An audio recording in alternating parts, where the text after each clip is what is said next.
आगे बात कर लेते हैं। अब हम छत्तीसगढ़ की आपको लिए चलते हैं, क्योंकि छत्तीसगढ़ का भी विधानसभा सत्र चल रहा है। वहां पर भी बहुत सारा हंगामा चल रहा है। वहां बजटीय भाषण अपने रखा सदन में राज्यपाल महोदय ने। बीजेपी ने वॉकआउट किया, बीजेपी ने विरोध किया, और सबसे बड़ी बात है कि विधानसभा में भी आज हंगामा। विधायक शिवरतन शर्मा ने कहा कि बस्तर के आदिवासी लगातार हिंसा के शिकार, प्रदेश का लोकतंत्र लहूतंत्र में तब्दील हो गया है, अराजक स्थिति बन गई है। आदिवासी वर्ग को धर्मांतरण की आड़ में समाप्त करने की साजिश चल रही है। धर्मांतरण का विरोध करने और रोकने वालों को टारगेट किलिंग की जा रही है। नारायणपुर, दंतेवाड़ा, बीजापुर में बीजेपी नेताओं की हत्या हो रही है।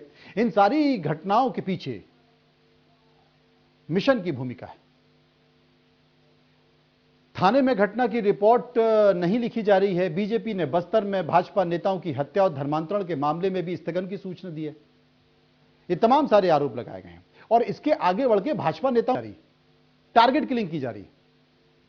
सुनिए सत्ता पक्ष और विपक्ष ने क्या कहा। अध्यक्ष जी से आग्रह किया था कि इसको मान्य किया जाए, मगर आश्चर्य होता है, इतना महत्वपूर्ण विषय जिसमें बस्तर में लगातार हो रही घटनाएं, और जिस घटना में न केवल भारतीय जनता पार्टी के 4 हमारे वरिष्ठ कार्यकर्ता शहीद हुए, बल्कि जवानों की भी हत्याएं हो रही है, शहीद हो रहे हैं। इस विषय को लेकर, इतने महत्वपूर्ण विषय को लेकर, जहां पे भारतीय जनता पार्टी के प्रदेश उपाध्यक्ष, जिला के उपाध्यक्ष सहित वरिष्ठ भारतीय जनता पार्टी कार्यकर्ताओं की हत्या हो जाती है, और ये निश्चित रूप से इस हत्या में शंका भी होता है कि बीजेपी के ही कार्यकर्ताओं को टारगेट करके किलिंग क्यों हो रहा है। इस विषय की हम लोग चर्चा चाहते थे, मगर दुर्भाग्य है कि ऐसी स्थिति छत्तीसगढ़ में पहली बार उत्पन्न हुई, जिसमें विपक्ष को बोलने से रोका गया, स्थगन में, चर्चा में अवसर नहीं दिया गया। भारतीय जनता पार्टी के कुछ नेताओं की हत्या के बाद उनका ये प्रश्न है, हम लोग पूछना चाहते हैं, बस्तर में दंतेवाड़ा जेल ब्रेक हुआ, सैकड़ों नक्सलियों को छोड़ा गया, उसके बाद भारतीय जनता पार्टी की सरकार कैसे बनी? हमारे 34 नेता, महेंद्र कर्मा, नंद कुमार पटेल, विद्याचरण शुक्ल जैसे लोग शहादत को प्राप्त हुए, उसके बाद भी भारतीय जनता पार्टी की सरकार कैसे बनी? इसका उत्तर भारतीय जनता पार्टी के पास है।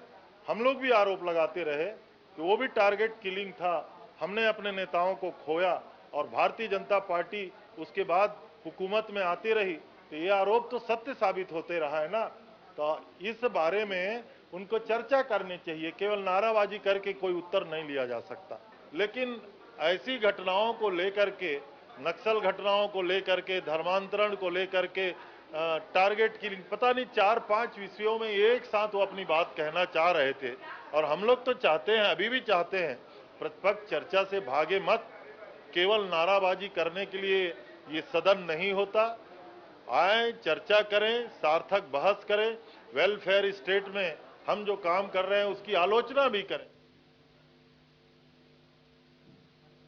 विधानसभाएं चल रही हैं, दोनों जगह चल रही हैं, मध्य प्रदेश में भी और छत्तीसगढ़ में भी। हर दिन क्या घटेगा आपको उपलब्ध कराता रहूंगा। आप ऐसे ही देखते रहिए इंडिया न्यूज। नमस्कार।